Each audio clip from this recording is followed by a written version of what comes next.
for England. Here's what Tuchel had to say specifically about Jude Bellingham.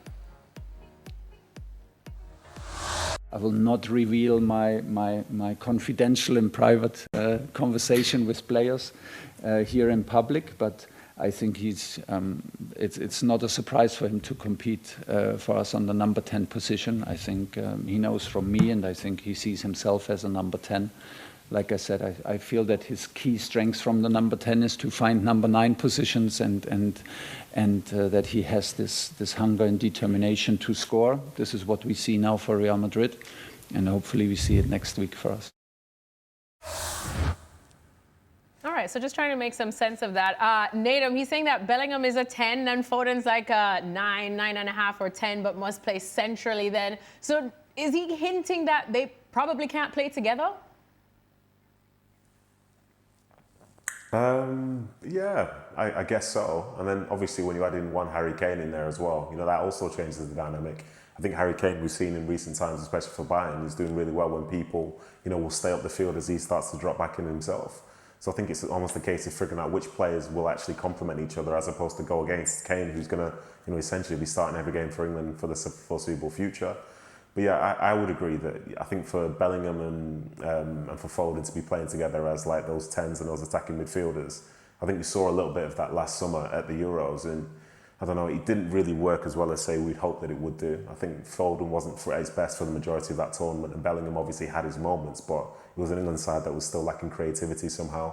So yeah, I think he's hinting to that. I think he knows their strengths, but I think he'll also know the nature of the games where it's one or the other, or potentially, you know, like a Phil Foden, who will probably end up being the guy who's coming in off one side of the field, whether it's on the right or the left. So yeah, I don't think many people would see them playing together, and in some ways that's because you've got one Declan Rice, at the moment you've got Elliot Anderson, you know, and those two in midfield seem to be the key for England going forward. So yeah, I think he's kind of said what you've alluded to there. Are these friendlies, or I thought? Yeah, England are qualified. Yeah, but it's qualifiers. It's World Cup. I'm looking at it. They're playing Thursday, November the 13th. Serbia World Cup qualifier against Albania. So it's not friendlies. Might as well be friendlies, because I don't care where he plays Phil Foden and Jude Bellingham. Do you think that's Jude Bellingham's best position as a number 10? Yes, but they beat. I mean, he can smile all he wants, Thomas Tuchel, and all this guff about England and going to major tournaments. Let's judge it when they get to the World Cup.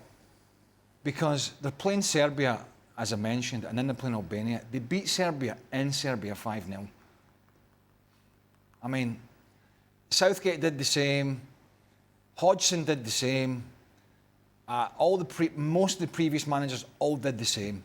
They battered the also-rans most of the time in the group stages. And then, for whatever reason, Southgate got the closest, but they came unstuck at major tournaments.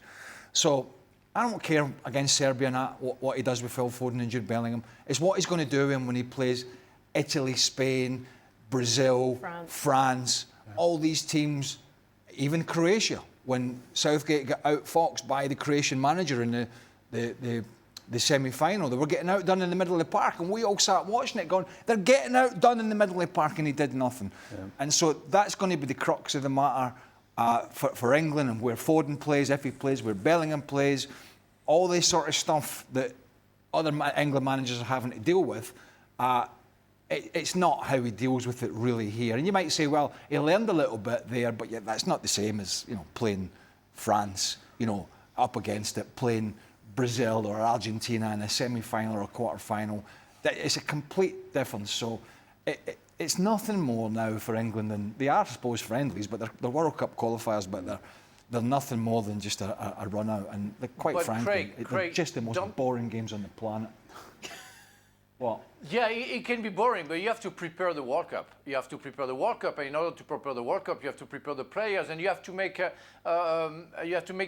decisions, and you don't have to compromise. I think Bellingham, Foden, and Kane cannot play all together. It's impossible. You know, it reminds me in '96, '98 when Aimé Jacquet had to make choices between Cantona and Zidane.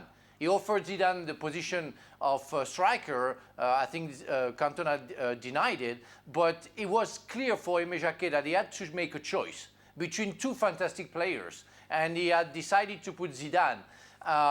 He didn't compromise. I think at a certain point, the coach will have to decide whether it's going to be Bellingham and Foden, because against those big teams, Spain, France, Argentina, maybe Portugal, they can't play like that. It's impossible. It's too open.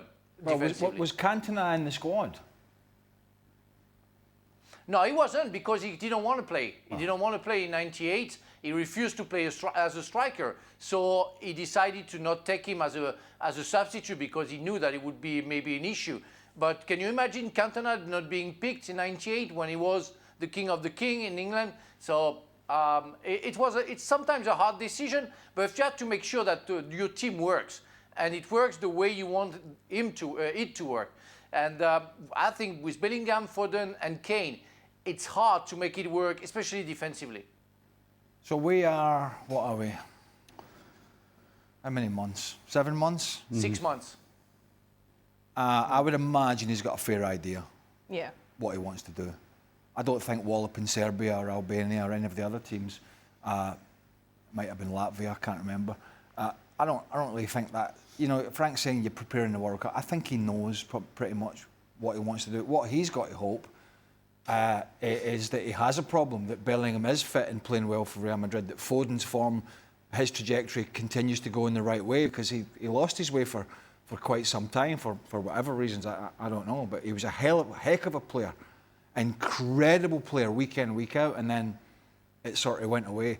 I think that's the bigger issue for Thomas Tuchel. I think making sure, like any manager, you can figure out, and you probably already have, what you're going to do with these players. What's more of a concern is when they go into a major tournament, are all my key players, are all my big players fit?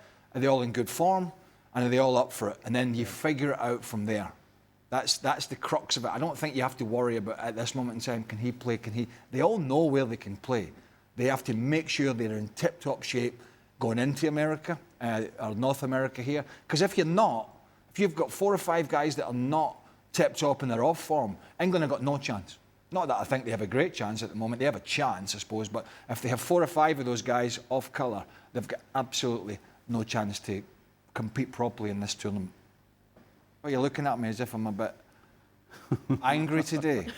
I know. Like, I thought you'd be more relaxed, fresh off holiday, a bit more tan. Not really, no. No. It must have been the crocodile. No, it was an alligator, wasn't Great. it? Anyways, and for more Three Lions chats throughout the international break, make sure to check out our YouTube channel. And while you're there, make sure you hit that subscribe button.